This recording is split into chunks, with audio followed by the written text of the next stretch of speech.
क्या आपने सोचा है कि जब भारत का विक्रम संवत अंग्रेजी कैलेंडर से पुराना है तो हम उसे क्यों नहीं अपनाते? विक्रम संवत 57 वर्ष पहले आरंभ होता है और सनातन धर्म की सभी शाखाओं के पर्व त्योहार इसी के आधार पर तय होते हैं। उदाहरण के लिए, यदि अंग्रेजी कैलेंडर का वर्ष 2024 चल रहा है तो विक्रम संवत का वर्ष 2081 होगा।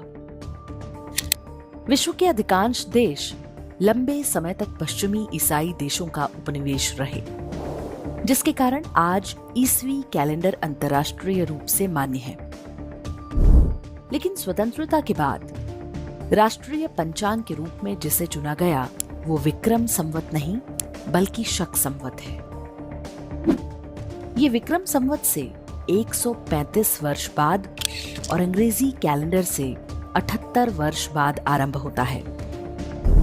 भारतीय संस्कृति से अधिक जुड़ाव के बाद भी विक्रम संवत क्यों राष्ट्रीय पंचांग नहीं बना, इस प्रश्न का उत्तर इस वीडियो में हम जानेंगे। पहली बात विक्रम संवत की, ये चंद्र और सौर गणनाओं पर आधारित है। इसका आरंभ उज्जैन के चक्रवर्ती राजा विक्रमादित्य के राज तिलक की तिथि से होता है। विक्रम संवत की रचना उस काल के प्रसिद्ध खगोल शास्त्री वाराह मिहिर ने की थी। वाराह मिहिर राजा विक्रमादित्य के नवरत्नों में से एक थे। विक्रम संवत में वर्ष सूर्य पर आधारित और महीने चंद्रमा की गति पर निर्भर होते हैं। धरती द्वारा सूर्य का एक पूरा चक्कर लगाने पर एक वर्ष होता है, जो कि 365 दिन से कुछ अधिक होता है। प्राचीन ग्रंथ सूर्य सिद्धांत के अनुसार पृथ्वी सूर्य का चक्कर लगाने में 365 दिन, 15 घटी, 31 विपल तथा 24 प्रति विपल लगाती है। आधुनिक विज्ञान कुछ वर्ष पहले ही ये गणना कर पाया। इससे पहले यूरोप में एक वर्ष 360 दिन का हुआ करता था। विक्रम संवत में महीना 30 या 31 दिन का नहीं बल्कि 28, 30 और 30 दिन का होता है। हर तीसरे वर्ष पर एक अतिरिक्त मास होता है, जिसे अधिक मास या मलमास कहते हैं, ताकि इसे सूर्य वर्ष से मिलाया जा सके। इसके कारण महीनों और ऋतुओं का तालमेल सबसे सटीक रूप से बैठता है। यही कारण है कि सभी भारतीय मत और संप्रदाय अपने त्योहार और शुभ मुहूर्त विक्रम संवत से ही निकालते हैं। इसमें चैत्र मास के शुक्ल पक्ष की पहली तिथि अर्थात प्रतिपदा को नए वर्ष का आरंभ माना जाता है। हालांकि इसे लेकर देश के अलग अलग क्षेत्रों में विविधताएं देखने को मिलती हैं। उदाहरण के लिए गुजरात में इसे कार्तिक शुक्ल प्रतिपदा से शुरू माना जाता है। दूसरी ओर सरकारी शक संवत है। इसमें भी महीनों के नाम और क्रम वही हैं जो विक्रम संवत में हैं। चैत्र, वैशाख, ज्येष्ठ, आषाढ़, श्रावण, भाद्रपद, आश्विन, कार्तिक, पौष, मार्गशीर्ष, माघ और फाल्गुन। दोनों ही संवत में चंद्रमा की स्थिति के आधार पर कृष्ण पक्ष और शुक्ल पक्ष होते हैं। किंतु शक संवत में तिथियां अंग्रेजी कैलेंडर की तरह मध्य रात्रि से शुरू होकर अगले दिन मध्य रात्रि तक होती हैं। हर महीना निश्चित 30 दिन का होता है। इसका नव वर्ष 22 मार्च से आरंभ होता है। वर्ष 1955 में भारत सरकार ने कैलेंडर रिफॉर्म कमेटी बनाई थी, जिसकी अनुशंसा पर सूर्य आधारित शक संवत को आधिकारिक कैलेंडर माना गया। लेकिन वास्तव में ये निर्णय अंग्रेजी कैलेंडर जैसा दिखने और सेकुलर बनने के दबाव में लिया गया। मुसलमानों और ईसाइयों से पहले शकों ने भी भारत पर हमला किया था, हालांकि वे भारतीय संस्कृति में ही समा गए। इसे एक प्रकार की औपनिवेशिक मानसिकता ही कहेंगे कि एक अप्रचलित कैलेंडर को स्वतंत्रता के बाद भारतीयों पर थोप दिया गया। संभवतः उन्हें ये बात नहीं पची कि कोई हिंदू पंचांग अंग्रेजों से पुराना और अधिक वैज्ञानिक कैसे हो सकता है। शक संवत आज मात्र एक औपचारिक पंचांग बनकर रह गया है।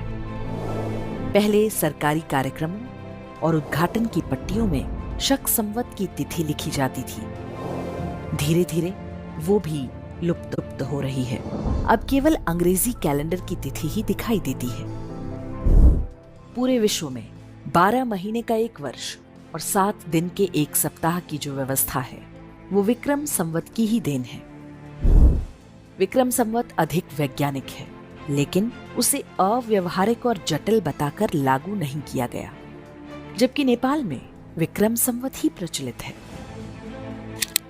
संस्कृत विद्वान और भारत रत्न से सम्मानित प्रोफेसर पांडुरंग वामन काणे अपनी पुस्तक धर्मशास्त्र का इतिहास में लिखते हैं, विक्रम संवत सबसे वैज्ञानिक है। पश्चिमी कैलेंडर में सूर्य ग्रहण, चंद्र ग्रहण और अन्य खगोलीय परिस्थितियों का कोई संकेत नहीं मिलता, जबकि विक्रम संवत बता देता है कि अमुक दिन ही ग्रहण होगा। ये ऋतुओं के साथ साथ ग्रह नक्षत्रों की पूरी स्थिति को भी बताता है। विक्रम संवत के जब 2000 वर्ष पूरे हुए थे, तब देश भर में इसके उपलक्ष्य में कार्यक्रम आयोजित किए गए थे। ईस्वी कैलेंडर के अनुसार वो 1944 का साल था। ग्वालियर के महाराजा जीवाजी राव सिंधिया ने विक्रम उत्सव मनाने की घोषणा की थी। उनकी ही पहल पर विक्रम स्मृति ग्रंथ प्रकाशित किया गया। पंडित सूर्य नारायण व्यास ने इसका संपादन किया। राजा विक्रमादित्य, कालिदास और उज्जैनी नगरी पर यह सबसे प्रामाणिक पुस्तक मानी जाती है। विक्रम संवत के 2000 वर्ष पूरे होने के अवसर पर विक्रमादित्य नाम से एक फिल्म भी बनाई गई थी, जो ईस्वी वर्ष 1945 में रिलीज हुई। इसका निर्देशन विजय भट्ट ने किया था। इसके गाने आप YouTube पर सुन सकते हैं। विक्रम उत्सव में वीर सावरकर और KM मुंशी जैसे स्वतंत्रता सेनानियों ने भी सहभागिता की थी। उनका प्रयास था कि इसे भारत के सांस्कृतिक पुनरुत्थान के अवसर की तरह प्रयोग किया जाए, लेकिन भारत के बंटवारे और फिर हिंदुओं के विस्थापन और नरसंहार से पैदा अवसाद ने इस पूरे प्रयास पर पानी फेर दिया। ऊपर से नेहरूवादी सेक्युलरिज्म ने रही सही कसर पूरी कर दी। सेक्युलर सरकारों ने विक्रम संवत को भले ही त्याग दिया, लेकिन वे इसे भारतीय जनमानस से नहीं हटा सके। केवल पर्व त्योहार ही नहीं, लोग अपने घर और अन्य प्रतिष्ठानों पर विक्रमी तिथि लिखवाना पसंद करते हैं। दिल्ली में ये शिलापट पाकिस्तान के DI खां से विस्थापित हिंदुओं के स्कूल पर लगा है। आप देख सकते हैं कि इसमें कितनी प्रमुखता के साथ विक्रम संवत की तिथि बताई गई है। राजस्थान में अब मांग हो रही है कि राज्य का स्थापना दिवस 30 मार्च के स्थान पर चैत्र प्रतिपदा को मनाया जाए।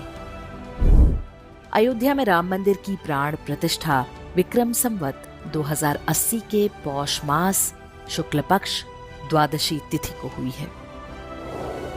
ये सुनिश्चित करना होगा कि इसकी वर्षगांठ पंचांग के अनुसार मनाई जाए, न कि 22 जनवरी को। महाराणा प्रताप से लेकर छत्रपति शिवाजी जैसे महापुरुषों की जयंती और पुण्यतिथि भी हमें विक्रम संवत से ही मनानी चाहिए।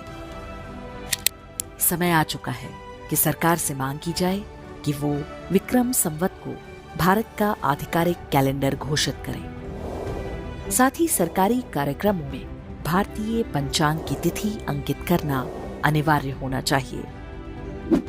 देश की नई पीढ़ी जागरूक हो रही है। लोग स्वयं समझ जाएंगे कि अंग्रेजी कैलेंडर हमारी मजबूरी है, लेकिन विक्रम संवत हमारी बौद्धिक विरासत है, जिस पर हम सबको गर्व है।